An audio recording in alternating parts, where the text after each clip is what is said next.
Just about every other year, the Conservancy's Southeast Regional Office offers a Peoples of the Lower Mississippi Valley tour. It's usually in October after things cool off a bit and mosquitoes and other pests have disappeared. We planned to do it this year, but for obvious reasons we had to cancel, so I thought maybe a virtual tour would be an okay substitute. We won't hit all the sites, but we'll get a good sampling of the sites that we visit normally. The tour is a week long and we leave from Memphis, Tennessee. I love this tour because most of the time we're on it, I'm never more than about 3 hours from home. I know these sites, I know the archaeology, and I know most of the people that we see.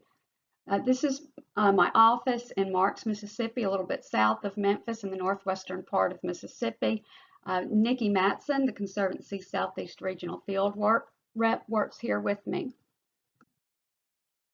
This is an overview of the sites that we visit on the tour.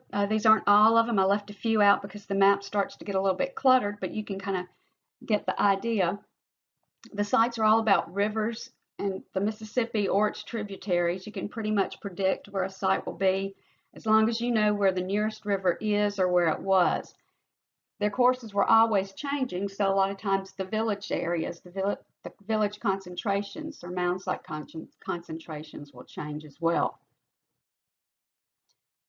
The first night we have a reception in Memphis at the hotel, and Dr. Jeffrey Mitchum with the Arkansas Archaeological Survey comes and gives a overview of the archaeology of the region and the sites that we'll be visiting. Not everyone is going to be familiar with the archaeology of the lower Mississippi Valley, so Jeff kind of touches on everything a little bit briefly so that before we even get started, you kind of have an idea of how these sites all fit into each other and how they fit into the cultural chronology of the lower Mississippi Valley. He also talks about the Parkin Archaeological site because we'll be visiting it the next day.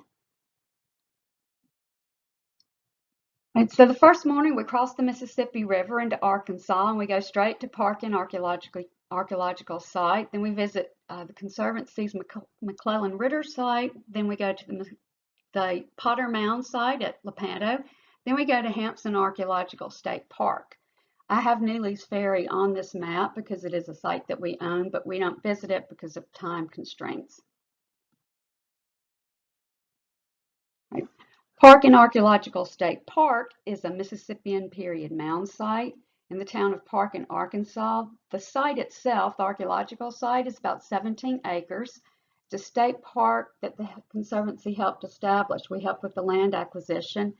They have a museum, a gift shop, research lab, offices. Jeff Mitchum is the survey archaeologist there, and he's been there since it started. Parkin is an excellent example of how the Conservancy works with government entities to acquire land for state parks. In 1967, the Arkansas legislature authorized land to be acquired that would eventually become a park, but nothing was really done until 1983 when the state parks, the Arkansas Archaeological Survey, and local officials met also with the Conservancy and decided to work together to acquire about 60 acres that would make up the park. The two largest parcels were given top priority because they contained most of the site. The city of Parkin had acquired a few tracts and they agreed to donate their portion. First, the Conservancy purchased 31 acres from a local estate. After that, we borrowed $100,000 for acquisitions from the National Trust for Historic Preservation. After that, we purchased 21 acres. The rest of our acquisitions were small tracts where people lived on the site. State parks do not want to be involved in acquiring houses from people, so the Conservancy agreed to deal with that part of it. At the time, we didn't have a Southeast Regional Office, and so Mark Michael, our president, would fly periodically from Albuquerque to Memphis and then drive to Parkin to work on this project.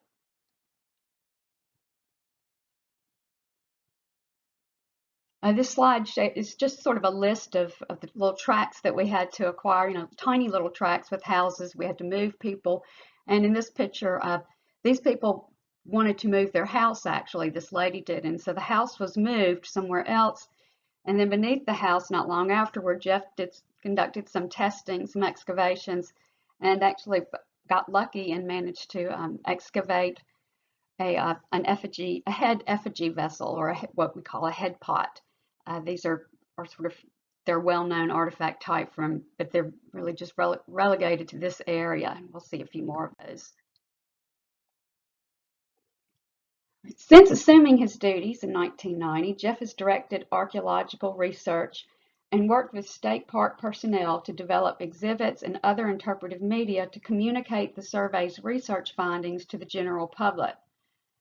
The park and site was once the capital of a province that included about 20 to 25 villages that were scattered along the St. Francis and nearby rivers. Parkin is what's known as a St. Francis type village, and those are characterized by moats around the village, around a mound site, and also a defensive palisade. And when Jeff did some excavations at the Parkin site, he looked for the evidence of the moat, which of course there was already a depression. It was already some, kind of obvious that there had been one, but it also showed up archaeologically. And excavations showed that in some areas the moat had been over 86 feet wide and over 6 feet deep. So something that someone went to that much trouble to do must have certainly been for defensive purposes. Also working with information from excavations conducted during the 1960s, the survey was able to find evidence of the palisade as well. You can see the two post holes there, and that's sort of an artist's conception of what it might have looked like. 6 complete structures, that are probably houses, have been excavated at Parkin and portions of several others. They're square, about 13 by 13 feet, with clay-lined hearths in the middle. Mississippian period houses were often wattle and daub construction. This was done by digging wall trenches and setting posts in them, then taking cane, splitting it, and weaving it into mats. They'd press the mats against the post and seal it with a mixture of mud and grass. When these structures burned, which they often did either intentionally or by accident, the wattle and daub mixture hardened, and their remains can be found on sites today. That's a picture of some daub in the top left of the slide. You can see the cane impressions and also some of the grass as well. However, it appears that the walls of houses at Parkin were not wall trench houses, but were constructed with individually set posts, and nor were they plastered with wattle and daub. The roofs were made of thatch and had smoke holes in them that were coated with clay to prevent fire from the hearth below. In excavations of houses at Parkin, Jeff has seen where the clay-lined smoke hole has fallen directly onto the clay hearth in the center of the house. He's also found smudge pits, which is what's in the bottom of the slide there. It's maize that was used for insects, to control mosquitoes probably. One thing that makes Parkin especially important is the belief that it's likely the site of the village Caskey that Hernando de Soto visited in 1541. De Soto crossed the Mississippi River and entered an area of Indian villages and cornfields situated along small rivers. Eventually, he made his way to the village of Caskey, located on the St. Francis River. The village chief, who the Spaniards also called Caskey, greeted him with gifts and an invitation to stay at the village. Instead, De Soto opted to stay in a nearby grove of trees. The village was fortified by a palisade and a moat, and they learned that Caskey was at war with a chief who lived just north of him. The location of Parkin and its layout suggests that it certainly could have been Caskey. Additional evidence for it being the site of Spanish contact is in the form of artifacts. In 1960, a Clarksdale bell was found by a looter around the neck of a child in a burial. And in 1966, when the site was graded and the plow zone was removed, a 7-layer faceted chevron bead was found on the surface. During the excavations in the 1990s, fragments of bells were also found, as well as 2 pieces of lead shot. One was fired and one had not been fired. The one that hadn't been fired was a 61 caliber. Isotope studies on the lead suggested it was Iberian in origin, but this has not been confirmed. But these artifacts at Parkin are the only 15th century artifacts in the state. A Accounts of DeSoto's visit also mention a cross being placed on top of the mound where Caskey's house was, and afterward a mass being said. In 1966, a looter's pit was found on top of the mound, and before staff backfilled the hole, they decided to record stratigraphic layers. While doing so, the remains of a wooden post were found. Samples were collected and sent to Fayetteville, and the hole was backfilled. Workers joked that maybe they had found the cross that DeSoto had raised in 1541. In 1992, Jeff was able to get a grant that funded determining the type of wood the samples were, and it turned out to be a bald cypress. It also funded a radiocarbon date, which came back a calibrated range of AD 1515 through 1663 at the 1 sigma level. They also attempted to get a dendrochronology date, but unfortunately the samples were too broken to get a date. They were mostly inner rings, and generally at least 100 rings are needed, but it was possible there might be enough of the posts left in the mound to actually provide a good dendro date. After survey staff did some work to reestablish the grid from 1966, and some geophysics was done on the mound to look for anomalies that might be the post, Jeff felt like he knew right where to dig to find it. The Conservancy has always maintained an interest in the work going on at Parkin. We always want to support the research, so we were able to get funding that would cover the cost of excavating the post and sending it to Fayetteville with hopes of getting a tree ring date. Because the overburden was already disturbed, excavators were able to reach the depth of the post quickly. The outline of the original hole was visible in the dirt, with about 80, which was about 85 centimeters in diameter. The post itself was about 34 centimeters in width. It had been burned, and it was clear that the unburned portion at the bottom had rotted away. Unfortunately, the post only had 57 rings, and as I said earlier, they need to have about 100 rings in an unbroken sequence for a good date. So unfortunately, a definite date through dendrochronology was not able to be obtained, but there was still money from the grant to get 6 AMS radiocarbon dates. Calibrated at the 2 sigma level, all 6 produced consistent dates, with the outer dates being 1445 and 1650. So it doesn't prove that the post in the mound was definitely placed there by Hernando DeSoto, but it does not disprove it either. And it's still, that's still some pretty good evidence that that could have been the post. And this could be where the first mass in Arkansas was said. Of course, the DeSoto connection isn't necessary for Parkin to be important. Even without the Spanish contact, it was an influential place with its own customs, rituals, and artists. The Park Museum boasts 5 effigy head pots, a rare ceramic tradition in limited distribution, 2 of which came from Parkin. These vessels are extremely detailed and appear to represent actual individuals, perhaps in death. Some people think they might represent trophy heads that were buried with warriors. Hundreds of school kids visit each year, and there's public education and outreach in addition to research at Parkin. It's also an important part of the community. Playing a role in its creation is one of the Conservancy's success stories in the Southeast, and it was done in our early days before we even had a Southeast regional office.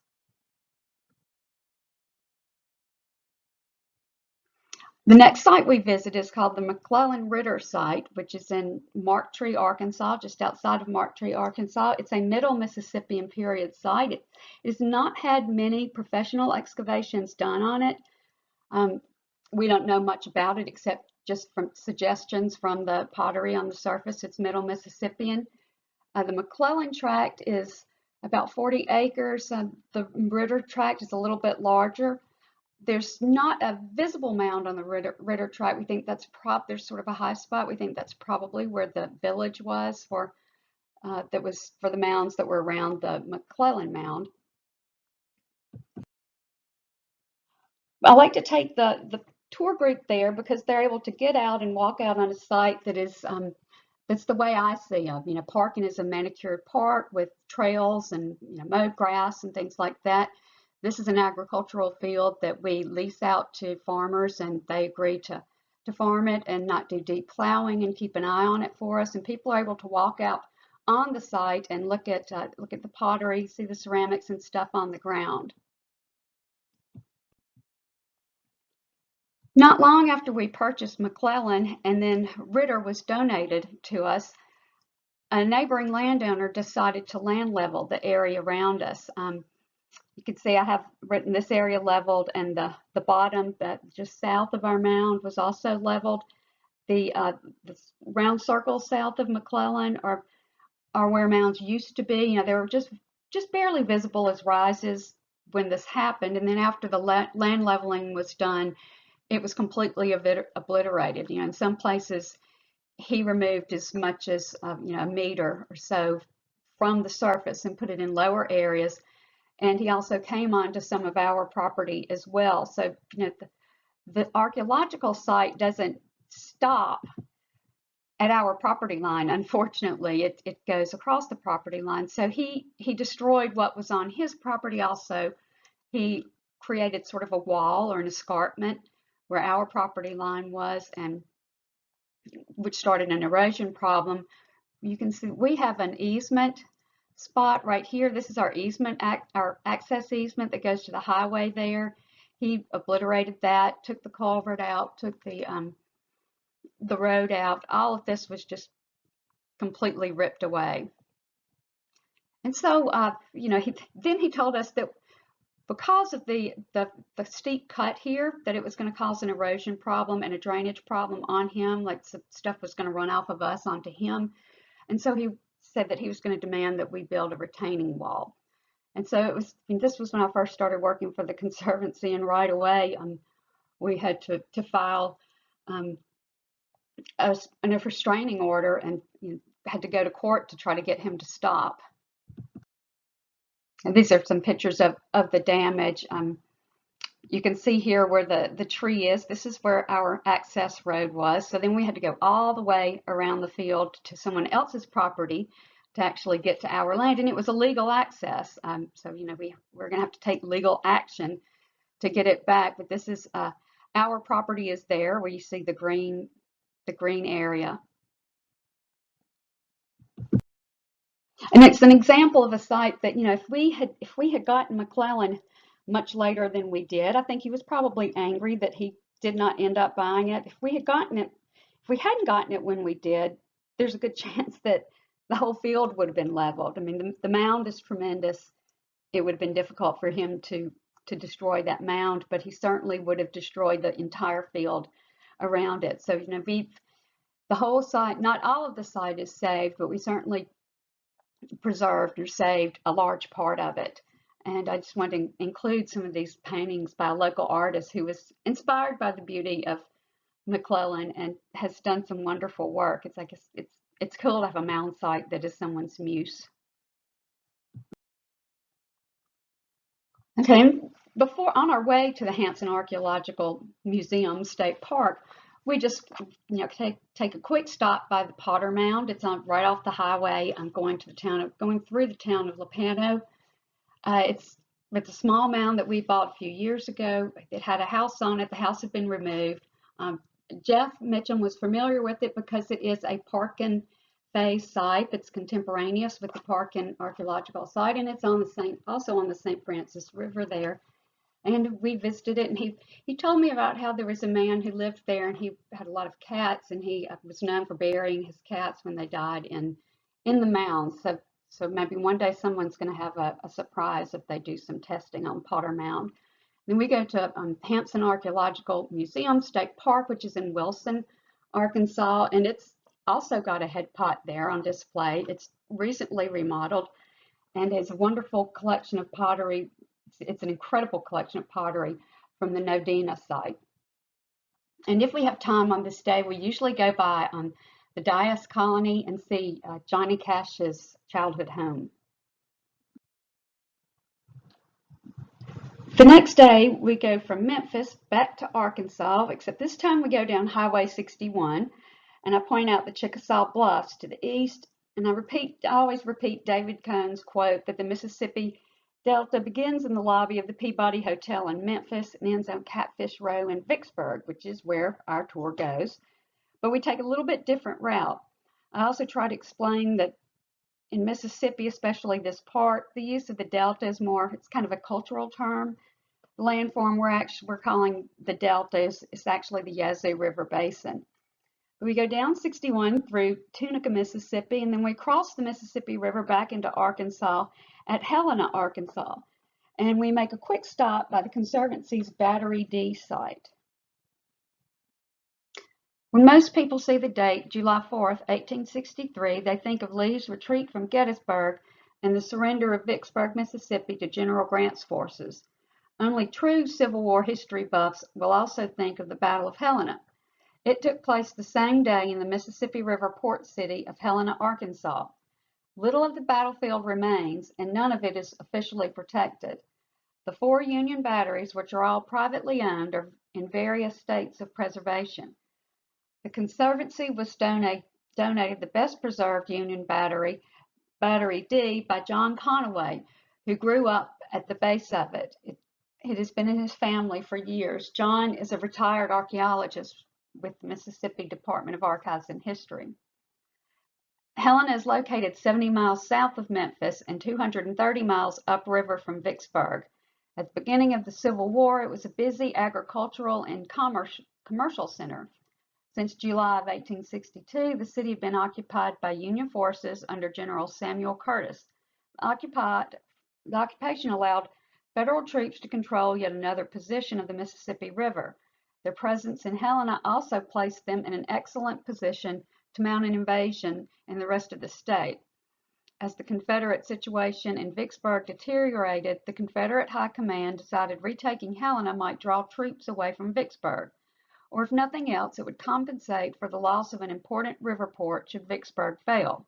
The Confederates had their work cut out for them because not only was the town well supplied with troops and arms, but also because of its location at the southern end of a geologic formation known as Crowley's Ridge. Millions of years ago, nature made the landscape that would become the town of Helena a maze of hills and ridges, covered with loess soil, a wind-blown glacial dust that erodes and forms deep gullies among ridges in and around Helena. Federal troops fortified the town with batteries designated A through D on 4 of these high ridges on the western side of town. Their defensive position was strengthened with rifle pits and breastworks containing cannon. Early on July 4th, 1863, the Confederates launched a 3-pronged attack against federal batteries A, D, and C.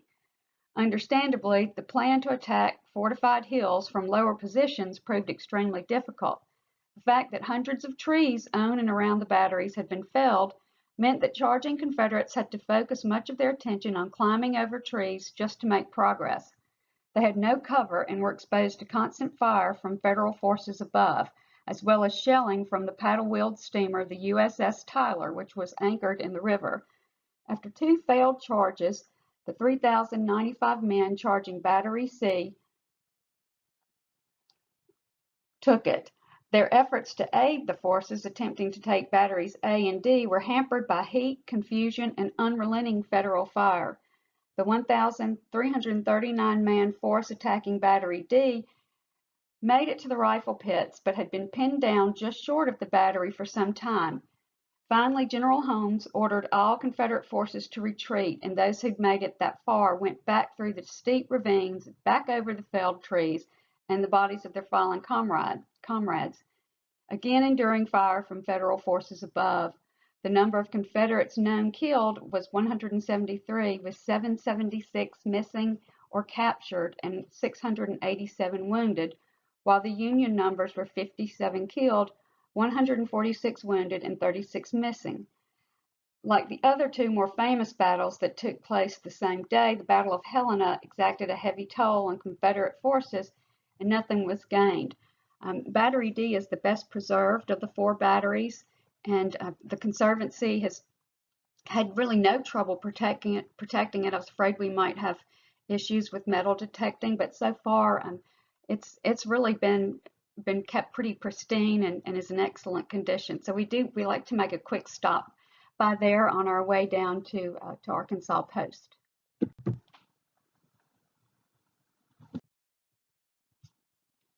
One of the earliest settlements by the French in the Mississippi Valley was at Arkansas Post. Established in 1686, it began as a simple trading house and was near the Quapaw Indian village Osatoy.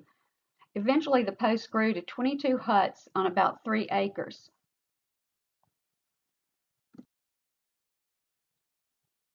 Arkansas Post was relocated a few times because of flooding and attacks from Chickasaw Indians. Now, the National Park Service has a museum and visitor center at the last location of the fort. This place was probably never very pleasant to live at unless you were an alligator or a mosquito. When archaeologists and historians became interested in Arkansas French colonial history, this area was the subject of intense searches for different locations of the forts, as well as the Quapaw Indian presence. The Menard Hodges site nearby, about 5 miles as the crow flies, but 25 miles by car, is a late woodland through Mississippian site with 2 mounds. Over the years, it has suffered from looting, erosion, and farming, but it has also yielded French and Indian artifacts that suggest it was also the site of the 17th century Quapaw village. In 1981, the Conservancy acquired one portion of the Menard Hodges site and then another in 1988. The Conservancy held on to it until the National Park Service incorporated it into Arkansas Post's National Memorial Area. While it does belong to the National Park Service and is part of the National Memorial Area, Menard Hodges is not currently open to the public, but we're able to visit. What was especially important about the work that was done at Menard Hodges and the sites in the surrounding area was the blessing and the presence of the descendants of the Quapaw Indians who lived there. The next day, we go farther south into Louisiana and back farther in time. Now, if you want to do a mound tour, both Louisiana and Mississippi make it really easy. Both states have done mapped mounds and mound sites. They have interpretive markers and pull-offs on roads, and you can get a brochure with maps and GPS coordinates on it and do your own mound tour if you want. The Archaeological Conservancy has several sites on both of the states' mound tours, and we've been happy to work with them and be a part of that. We've had no problem with people trespassing or anything like that. It's been a great way to promote the importance of our archaeological sites and also to kind of instill some pride in them as well. I really like this timeline because it helps put mound building in the southeast in perspective. It's kind of interesting to see what goes on in other parts of the world when the earliest mounds in North America were being built. The idea that people were building mounds during the Archaic period is relatively new. For a long time, it was thought that people were basically living as hunters and gatherers, and they weren't sedentary or organized enough to stay in one place long enough to build monumental earthworks. They weren't even making pottery until the very end of the late Archaic period. And it was also noted by archaeologists that some of these mound sites didn't even have the large amounts of pottery that most others like Parkin or Mcclellan Ritter had. After years of research at Poverty Point, it was finally established that that was a late Archaic mound site. It was built approximately 1700 BC, and it was considered an anomaly. In the 1960s and 70s, when archaeologists started getting earlier radiocarbon dates that suggested mounds were maybe built over 1,000 years earlier than Poverty Point, they usually assumed something was wrong with their sample.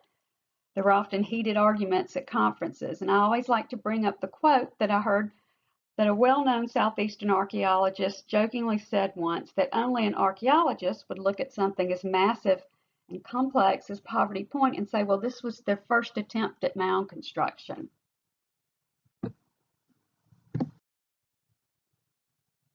In the mid-1990s, Dr. Joe Saunders, archaeologist with the Louisiana Regional Archaeology Program, and Risa Jones, who grew up near Monroe, Louisiana, and she discovered and saved the Watson Brake mounds from bulldozers, and Thurman Allen, a Natural Resources Conservation Service soil scientist, started looking closely at mounds that had little or no pottery and returned some of these Middle Archaic radiocarbon dates. They took deep soil core samples And with Thurman's expertise, they learned to understand the development of soil horizons and ancient soils. This is called pedogenesis, and they used this as one of the ways that they identified archaic mounds. It created quite a stir. Joe, Risa, and Thurman tested every mound they thought might be an archaic mound. They would steer us towards the ones that they thought would be good potential acquisitions and introduced us to landowners. We managed to purchase 4 archaic mound sites. Louisiana State Parks felt that Watson Brake would make an excellent state park. They asked the Conservancy to try to acquire the site so that a park could be made. Watson Brake consists of an oval formation of 11 earthwork mounds, 3 to 25 feet in height, connected by ridges that form sort of an oval. It's about 900 feet across the oval. In the slide, you see the baked clay objects. Those are literally baked clay objects. They're something that's found that's common at archaic mound sites and just archaic sites. We don't know exactly what they're for, possibly used in cooking. The Evans points are common Middle Archaic point. They're found in abundance at Watson Brake and also at Frenchman's Bend. The Archaeological Conservancy was able to acquire half of Watson Brake. It was owned by a timber company. We purchased the southern half. The northern half is still privately owned by a local family. We've been close to making a deal with them several times, but something always seems to happen to kind of make things fall through. Risa and Joe have tirelessly promoted the archaeology, especially the mound sites of Louisiana, and they've hosted numerous conservancy tours. Unfortunately, after devoting all this time to Watson Brake and other sites, they both passed away before they got to see their dream of Watson Brake becoming a state park. Fortunately, Watson Brake is protected, and those who still own the northern portion are really nice about letting people visit or letting state people visit with advance notice. So, our tour is able to get permission to visit when we're in the area. We still know little about why people were building mounds during the Archaic period. These mound sites all seem to be different. Quite often, they may have 1, they may have 6 mounds. Sometimes they're connected by ridges, sometimes not. They're different. They don't appear to have been for burials. Some people think maybe they were used as territory markers. Maybe they were used, just building a mound enforces a sense of community. If you believe you're working on something that needs to be done and you're working on something together, it fosters cooperation and bonds that will come in handy, that will serve you well in the future. So there's still so much that we don't know about archaic mound building, which means it's all the more important that we preserve the archaic mounds that we have.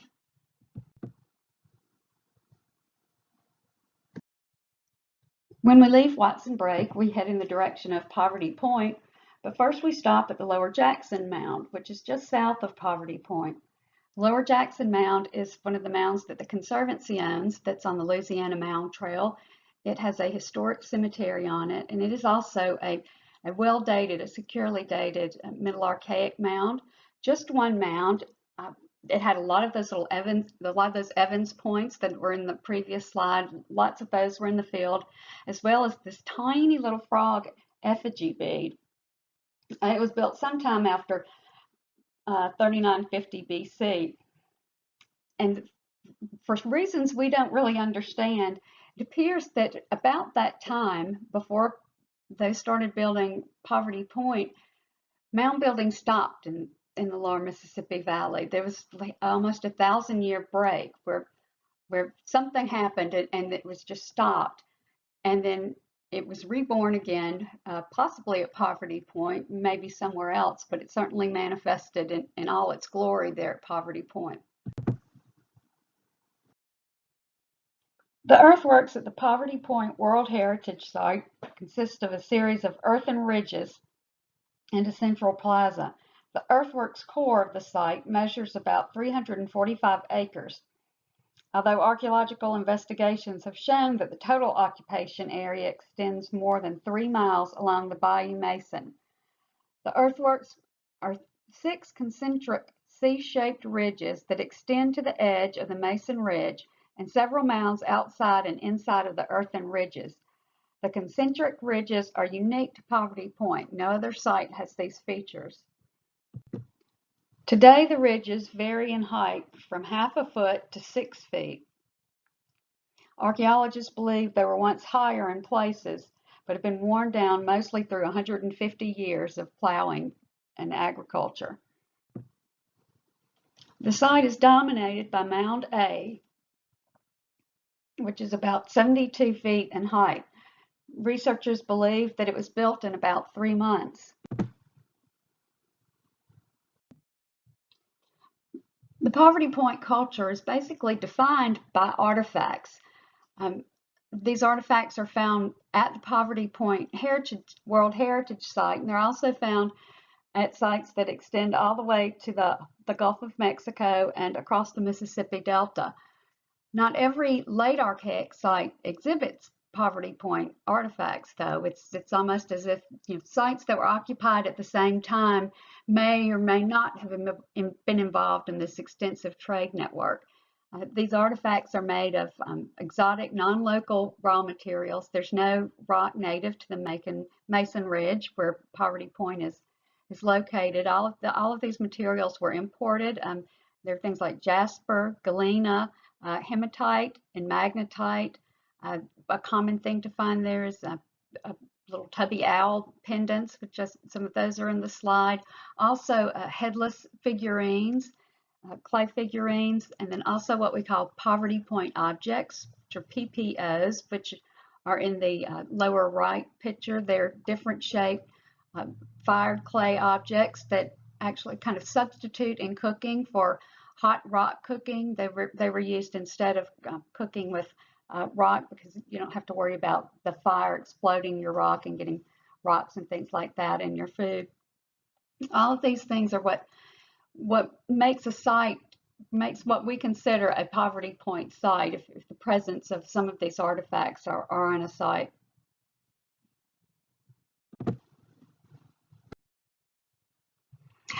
After we visit Poverty Point, we head farther south towards Natchez. We cross the Mississippi River back into Mississippi at the city of Natchez, and we visit Fort Rosalie, the White Earth Concession, and the Grand Village of the Natchez Indians. And we also spend a day just kind of driving around the city and taking in some of the history. I have a friend there who does tours and is an expert on Natchez history, and we discuss some of the projects that the Conservancy is working on in the area.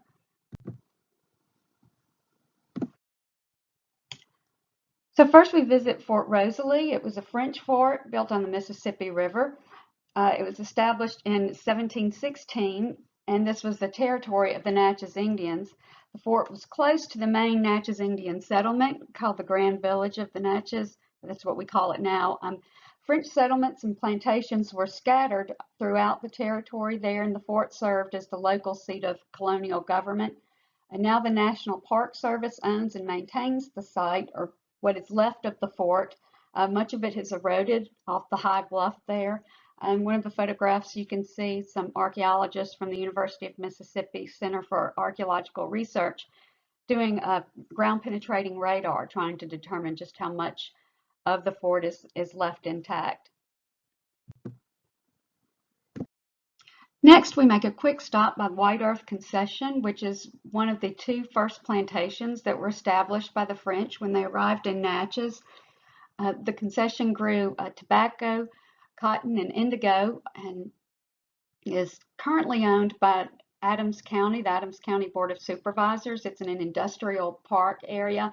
There's a very small amount of the plantation left, and it is also where some of the first African slaves were brought into the region. And it's kind of a long-term project of mine. I've been trying to convince the Board of Supervisors that they should donate it to the Conservancy, and if they don't want to donate it, then they should sell it to us at a fair price instead of industrial park prices.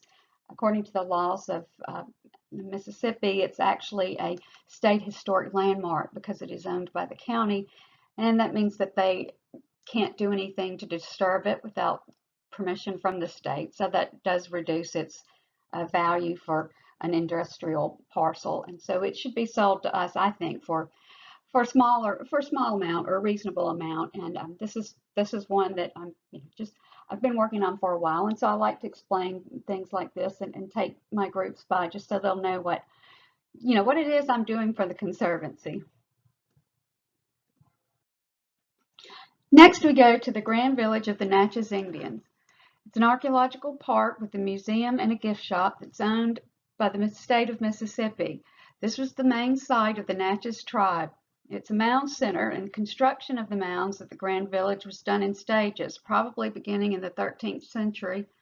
The first documented historic contact with the Natchez Indians was in March of 1682 when the LaSalle expedition descended the Mississippi River, and the French established Fort Rosalie at Natchez in 1716.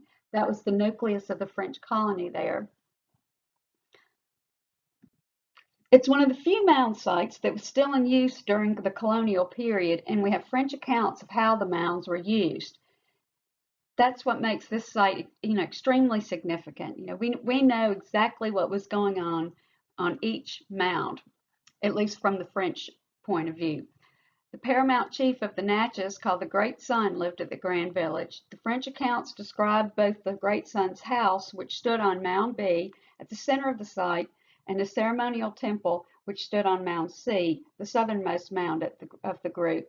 Within the temple, a sacred perpetual fire was kept burning day and night, and foundation remains of both the Great Sun's house and the temple were discovered during 1962 archaeological investigations of the mound. When we visit, we're joined with people who took part in the 1962 and the 1970s excavations, and we also get to see the artifacts that were excavated during those digs as well. Then we spend a day just driving around Natchez. We visit Forks of the Road slave market, which was the second largest slave market in the antebellum South. It's extremely significant and has very little interpretation, and not much of it is publicly owned or permanently preserved. And that's one project that the Conservancy is working on, land acquisition for. Natchez is well known for its antebellum houses and its antebellum history. So we do visit two of the most important, or what I feel like are the most significant historic homes there. We do a driving tour, and we also discuss the different ways that Natchez is interpreting its history now. The stories that used to be somewhat ignored that are now getting well-deserved attention. We leave Natchez and head back up towards Memphis on Highway 61. We stop by Emerald Mound, which is on the Natchez Trace Parkway. It's not on this map, but we also stop at Windsor Ruins and Windsor Mounds. We make a quick stop at Mount Helena, Winterville Mounds, and Carson Mounds before we arrive back in Memphis. It's a long day. We literally go from the bottom of the Yazoo Basin all the way back up to the top. Right, when we leave Natchez, we get on the Natchez Trace Parkway, and we stop by Emerald Mound, which is a massive mound, although it is also built on a natural ridge. It covers about 8 acres. It's the second largest Mississippian mound north of Mexico. The main platform was constructed in 3 stages, beginning about 1350. Excavations have confirmed that the first and second stages had at least 2 secondary mounds with buildings on their summits. There were also other mounds on the edge. You could see there are 3 on either side, 3 mounds, smaller mounds on either side of Emerald Mound as well. In the early 20th century, 7 burials were excavated at the base of the mound, and these 5 limestone pipes were with the burials. We call this, the community was called Seltzertown, and we call these the Seltzertown pipes. They're incredible. They're not in Mississippi. I believe they're in a museum in Milwaukee. Next, we go to Windsor Ruins, which is probably one of the most photographed spots in Mississippi. It's just the remains really kind of out in the middle of nowhere. The remains of an antebellum home. It burned in 1890 when the guest dropped either a cigarette or a cigar. and the columns have stayed there ever since. And also, it was the setting for the film Raintree County, starring Elizabeth Taylor. So, and it's you would think that columns in the middle of nowhere wouldn't be that interesting, but they're really it's pretty impressive when you get there. Um, just a little bit north of Windsor Ruins are the Windsor Mounds, and they're also on the Mound Trail, and we don't actually get out there. We just kind of slow down, and you can see them off the side of the road, or you can see some of them right off the side of the road. But Mound C at Windsor Mounds is where the family that built Windsor Ruins, the Windsor antebellum home, that's where their family cemetery is. A little bit farther up Highway 61 is Mount Helena, which is, it's a pretty breathtaking site. It's of course well known for the big house that was built in 1896 on top of it. We don't know a whole lot about the archaeology of Mount Helena. We do know when they did testing for the Mound Trail, they determined it was built between 1200 and 1600, but there was not a lot of archaeology found there, and not a lot of work has been done there.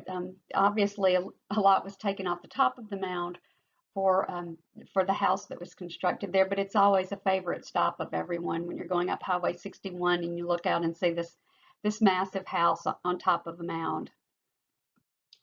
Next, we stop at Winterville Mounds, which is owned by the state of Mississippi, and it also has a museum and sort of a visitor center there. Construction of the mounds began during what we call the Coles Creek period, and the site originally had about 23 mounds. The largest there is 55 feet tall now. What's cool about Winterville is that it was flanked by open two plazas on either side, and a ring of boundary mounds surrounded both of these plaza areas. This is a good aerial view of them, and also on the right is an old newspaper photograph that I found of it that was taken during the 1927 Mississippi River flood. The Mississippi River levee is not far from the Winterville site. And we stop there and we visit with the site archaeologist and hear about some of the research that's been going on there. Our last stop is at the Carson Mound site, which is a large mound complex in the northwestern portion of Mississippi's Yazoo Basin. There's a little bit of evidence of a woodland occupation, but the main occupation of the site is a Mississippian occupation between 1200 AD and 1600. It's situated on a Mississippi River meander belt within sight of the current Mississippi River levee, and it's on land that is known locally as Oasis Plantation. And Carson was first mapped by William Henry Holmes, and it was published in Cyrus Thomas's 1894 report on the mound explorations of the Bureau of Ethnology. It's a long site. It's about a mile long, and it was a top priority site for the Conservancy for a long time. We tried to purchase it, but it was owned by several different heirs, and we were never able to get anyone to agree to sell it to us. This is a LiDAR image with the BAE map showing the 6 mounds that remain. None of the embankment or the smaller mounds remain, and their former locations are all in agricultural fields. They're usually planted in cotton. This LiDAR was done after leveling in the field east of Mound A, so you can see there's a high ridge going east to west. There's a levee that was built as part of land leveling so that drainage and irrigation can be controlled. This is what's happening in the Delta a lot, is that landholding companies are coming in from other places and buying big farms, and they land level them or flatten them so that they can control the drainage and can irrigate better, and then they turn around and resell the land because that's considered an improvement to land. So they can turn around and resell for a profit. And in 2007, a landholding company purchased this farm and began leveling the field where you see Montgomery Mound on the far left. They began leveling that field. The result was the uncovering of, when about 1.5 feet of soil was taken off that field, but lots of human remains were uncovered and spread across the site. Mississippi does have burial laws. Human remains are protected by law, and so a University of Mississippi graduate student was in the area, and he alerted Archaeologist John Conaway, who I mentioned earlier, who donated the Battery D site to us, his office is nearby in Clarksville, and he alerted Conaway and the state of Mississippi, and the landowners and the people who rented the land from them were told, that by law they had to stop and allow archaeologists to salvage the human remains, take them out. But according to law, all they were obligated to do was let people take the human remains out. This is what the site looked like over time. In 1940, this Mound A had a house on it, Mound D had a house on it, and Mound C at one time had a house on it. So this is a close-up of the far western edge of the site. This is the area where the land leveling was done. It has an overlay of the Cyrus Thomas map showing where the embankment was and where some of the smaller mounds were. This is the area where burials were exposed.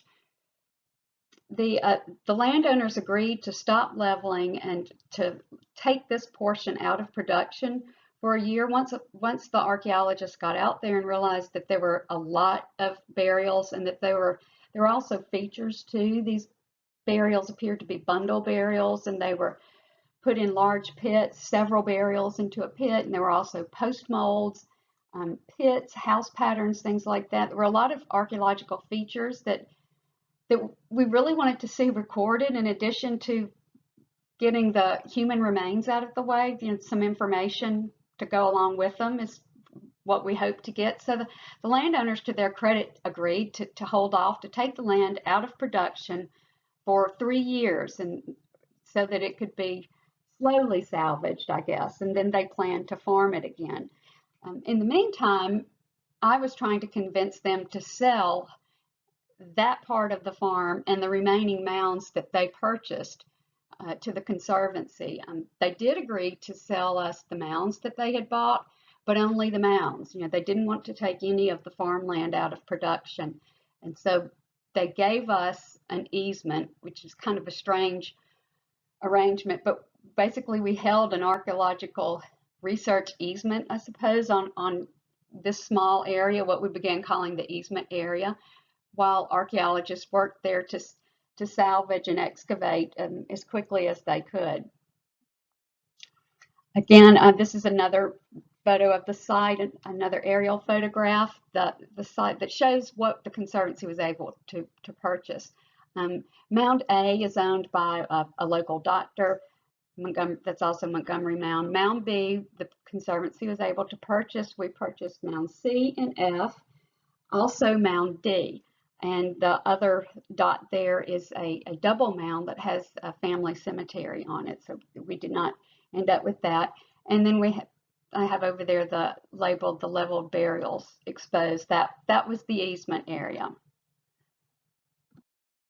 So this began about 7 years of excavation, public outreach, salvage, and volunteer work. This is an aerial photograph of the easement area where we were working. And then Mound A, which was the Montgomery Mound, the house mound, is over in the trees. You can see the chimney of the house that was behind the house on the mound. I believe it was in 2010.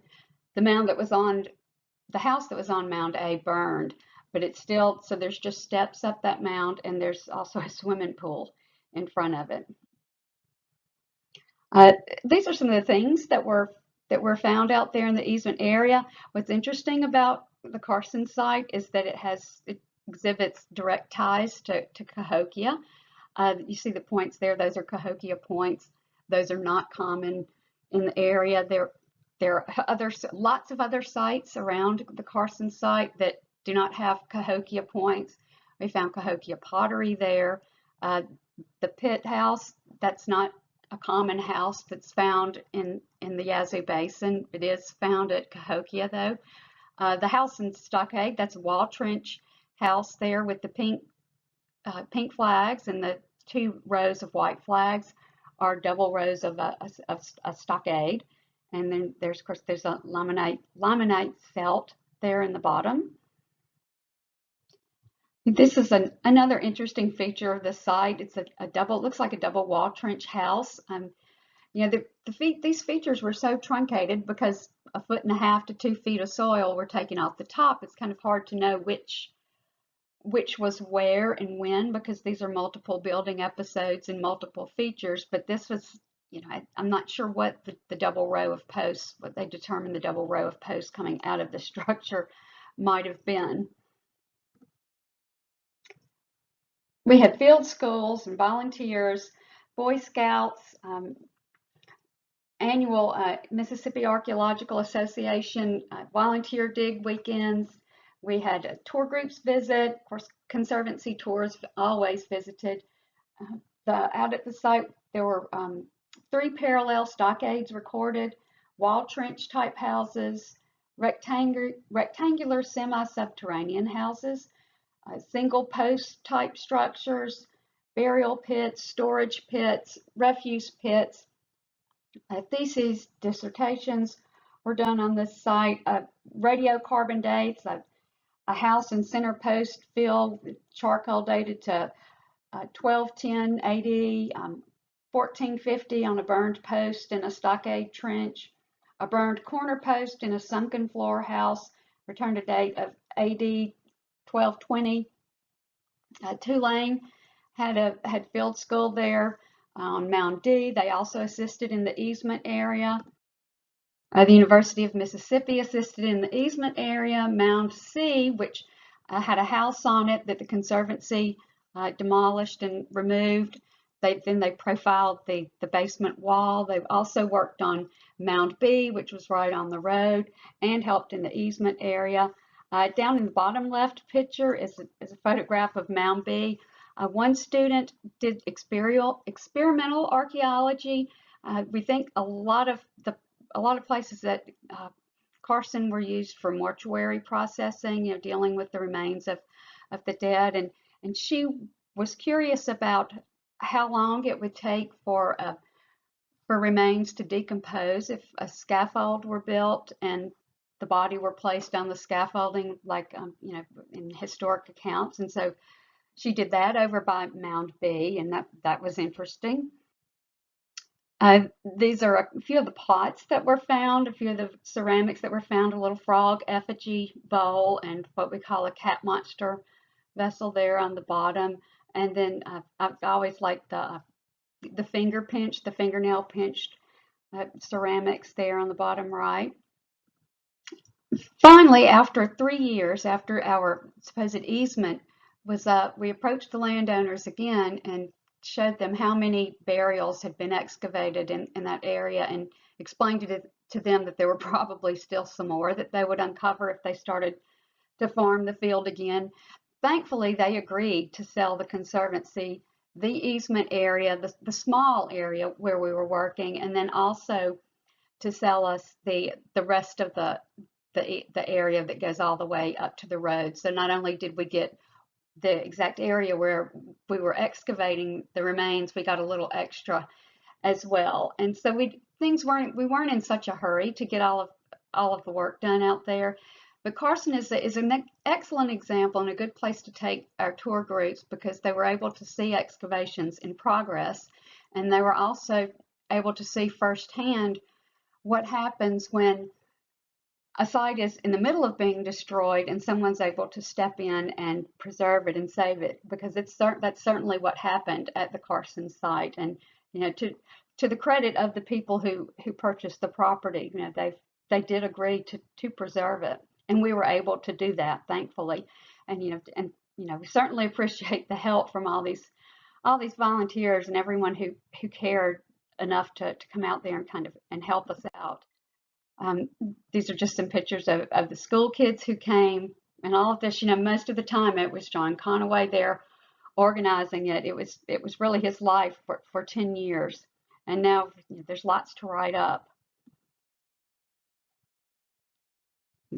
There's more of our volunteer pictures. And then finally, I like this slide because it does show you how much is in just a small portion of a site. You can see this, the little red box there on the aerial photograph is just a tiny, tiny area. It's 1.27 acres. that entire easement area that we were able to purchase from them is 8 acres. That's in all of these features on the right on that map. That was all right there in the 1.27 acres, and this is probably down about 2 feet. So there's no telling what was up above in those 2 feet. But it just shows you, exactly, how much is out there and how much can be lost quickly. And then this is another, just a close-up of that site map that shows the burial pits, refuse pits, wall trenches, house floors, stockade trenches, hearths. And this was all recorded, with volunteer work.